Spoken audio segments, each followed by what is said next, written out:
Like, it's about just finding that kind of comfort zone. And the Raptors did not have that comfort zone in the first two games. They didn't even look like the Raptors. They were blown out of the gym. They had all these injuries that they had to deal with. And it wasn't until game three where they started to find their identity. But the thing is, like, once you find that identity and now you've really dominated this team for 3 games, it's on the other team to force you to adjust again. And I'm just honestly not sure. I know Will's, asked you about it, asked Blake about it yesterday. Like, how many moves, how many chess moves does, Doc Rivers really have for this Sixers team? Like, at the end of the day, I look at this team, they're very thin. Their best player is injured.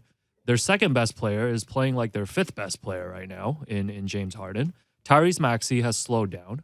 And after that, there's just not a lot there. So at the end of the day, the Sixers are going to win in the same way that we talked about at the start of this series if their stars will carry them. If James Harden miraculously has a monster game tomorrow, once again, I'm going to take my speed cap in the radio booth and just tip it to the Sixers and congratulate them for winning the first round series.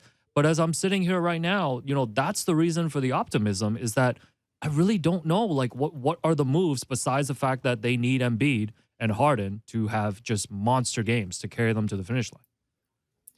And this is where I'll make the point again that I made before, where I believe in the playoffs, depth matters. People will say, oh, you only play 7 guys, you only play 8 guys. But for me, it comes down to who you're playing. And when you have depth, you can make those necessary changes. So, for example, when we look back on the 2019 series where the Raptors play the Sixers and Fred VanVleet is really struggling, that's how you find an option in playing Serge Ibaka and going to the big lineup, right?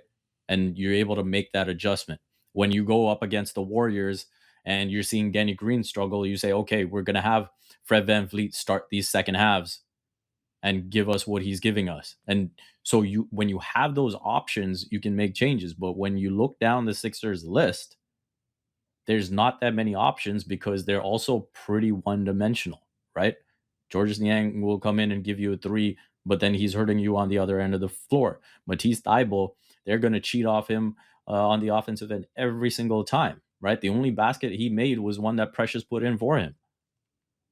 So I think that's what the Sixers have to contend with, and they don't really have options that can make a meaningful difference at this point. It's just about, hey, can you get Embiid somehow playing back to the level that he was those first 3 games? James Harden, can he find a way to get something going? Can Tyrese Maxey find what he had the first couple games? That's what it's going to come down to. Yeah. Well, it feels very much like in this series, Nick Nurse said check, and Doc Rivers said king me. It's playoffs is like playing big too, man. It just depends on, do you want to use your best cards first, or you want to wait a couple rounds, couple games, and then you play your twos. No, exactly. That's exactly what happened here. And on the subject of Doc Rivers, we have actually a breaking bit of news. He addressed the allegations about him always blowing 3-1 leads, and this was his comment to Sixers reporter when that was brought up at practice today. Well, it's easy to use me as an example, but I wish y'all would tell the whole story with me, all right?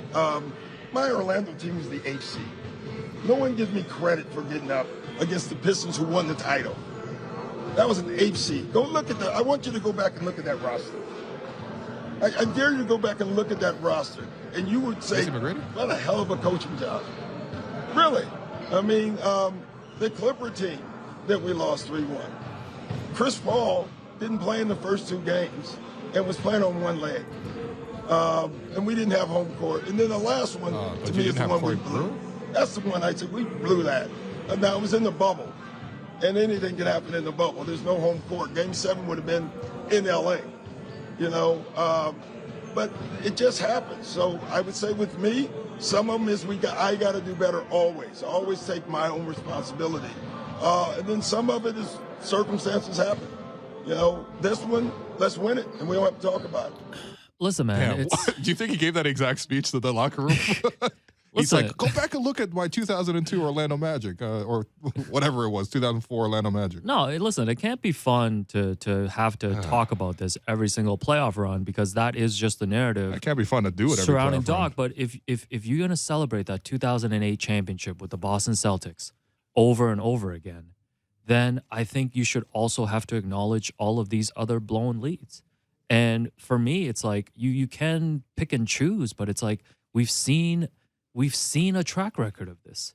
And it's not like fluky things have happened. But Alex, tell the whole story. I mean, it was Corey Brewer and Josh Josh Smith. Smith Yeah. who was leading the comeback there. And listen, injuries happen all the time. And Look then at it was the bubble. I mean, come Like, on. I don't Anything want- can happen in the bubble. I don't want if the Raptors lose this series, I don't want Nick Nurse to do the what ifs. I don't Yeah. want Nick Nurse to sit there and say, "Hey man, you know, if we didn't pick up that injury in game 1, if Fred didn't pick up that injury, and if Gary was fine, like again, it's fine. Tip the cap to them. You won this first round. You know, this is a series that you're supposed to win. You're a championship contender. I don't want to hear any excuses." Yeah. Vivek, I know you're familiar with this term because it's used, probably overused in soccer, but do you feel like the Raptors are mentality monsters? Yeah, I think so. I think when you look at this team, there's just a swagger about them since 2018-19. And I think a big part of that is Nick Nurse's mantra, expect to win. They come into every game with that expectation. No matter who's available, who's out, they come in with a game plan. We've heard Thad Young talk about, hey, I came in here. These scouting reports are incredible. They do everything to prepare their guys to win. They believe in their players to develop. They see the big picture and what these players can be. They're willing to take the lumps. We saw that in the start to this season where things can look ugly, whether it's Precious Achua or Chris Boucher, and they will stick by their guys, believing that, you know, what they see big picture is going to work out. And that's when you see the second half turn around. And I think all of those things lead to them cutting this to 3-2.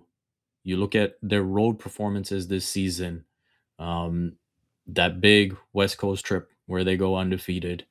You know, those things happen because deep down you have a belief. I mean, listen, I think deep down they don't just think they can win the series. Like, I think they believe deep down that they can beat anyone.